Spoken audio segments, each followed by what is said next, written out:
Hello, it is December 2016. I've just finished work in time for Christmas, but I'm very aware my last update was in September, just before I had my second stage phalloplasty. So I wanted to do a little update about that. So the second stage phalloplasty included a hysterectomy, vaginectomy, connecting of the urethra, and sculpting the glands. I spent 3 nights at Spires Hospital in Thames Valley.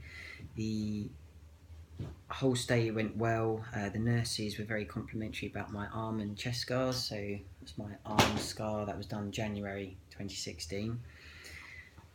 After the operation, I had a draining that got removed before I was discharged. I had some physiotherapy before I was discharged, so I was able to walk around. And the catheter that you have remains in. You go home with that, and you have that in for about 3 to 4 weeks.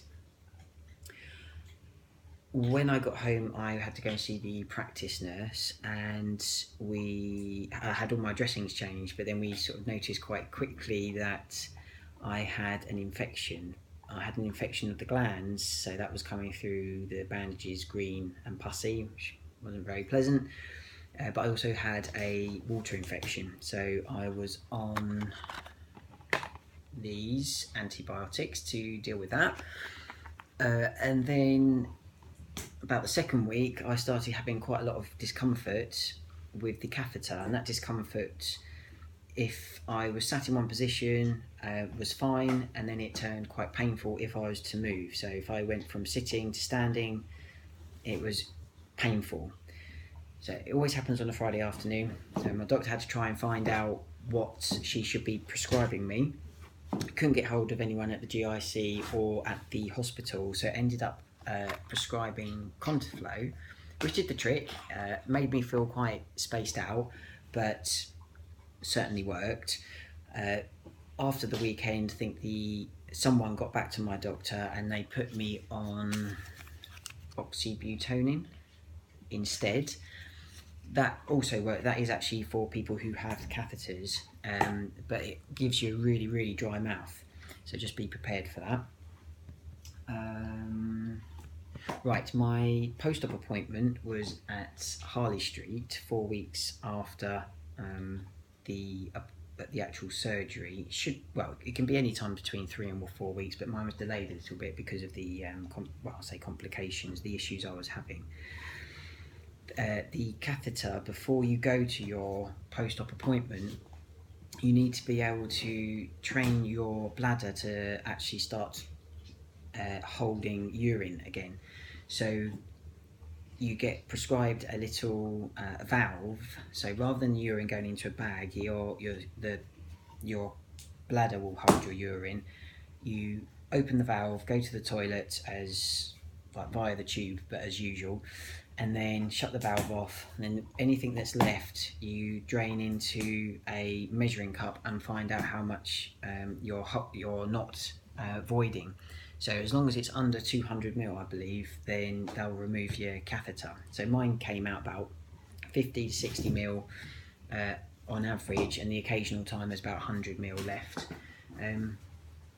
So having the post-op appointment and having that removed is a huge relief, but it is a weird sensation because your bladder spasms for about 15 minutes after having it removed. You take a deep breath and they pull the tube out, and it's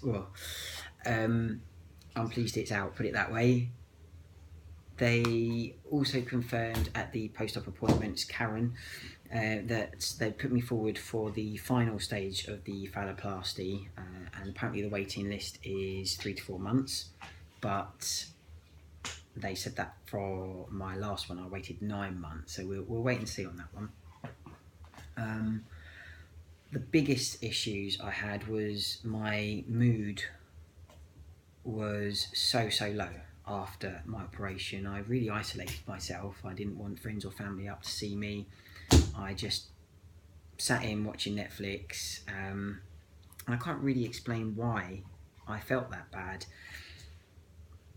I have had 3 operations in the past 12 months that might have something to do with sort of physical, mental and emotional well-being.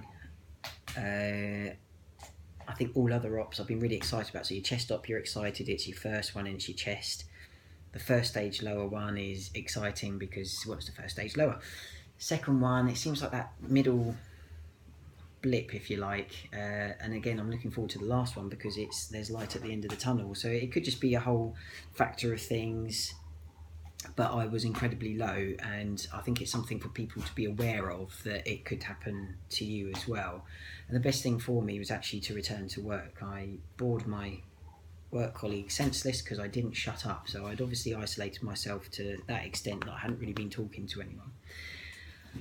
So I went back to work in November, and then I had an appointment at the gender identity clinic. They confirmed that they're going to discharge me now, which is fantastic. They normally discharge once you're referred for lower surgery, so I'm not sure why I was still on their books. But the best thing about that visit was they're going to take me off Sustanon 250 and put me onto Nebido. Now, Sustanon 250, I have an injection of that once every 3 weeks. With Nebido, it's once every 3 months. It's a slower releasing injection, or slower releasing drug, and it feels like that, alongside with my final op hopefully being relatively early in the new year, fingers crossed, that the surgeries and the whole process is coming to a bit of an end. Obviously I'll continue to change physically, I would imagine, but I think the hump is done, and it's sort of a smoother sailing, I hope, from now on in, which is really, really exciting. It feels like getting your life back a little bit. There's been so many appointments and visits and surgeries, so I can't wait, really. It's been an interesting 12 months so far. Like I say, got a little bit of time to go, but I won't be too disappointed not to have any more surgeries ever again. That's my dog. So all told, things are going really well. I'll let you know as and when I get any more appointments through. And just before I go, I'm going to show you, if I can, my doggies. So this is Doris. She was a stray. She's a husky cross. Tom. That's Thomas. And my Benny.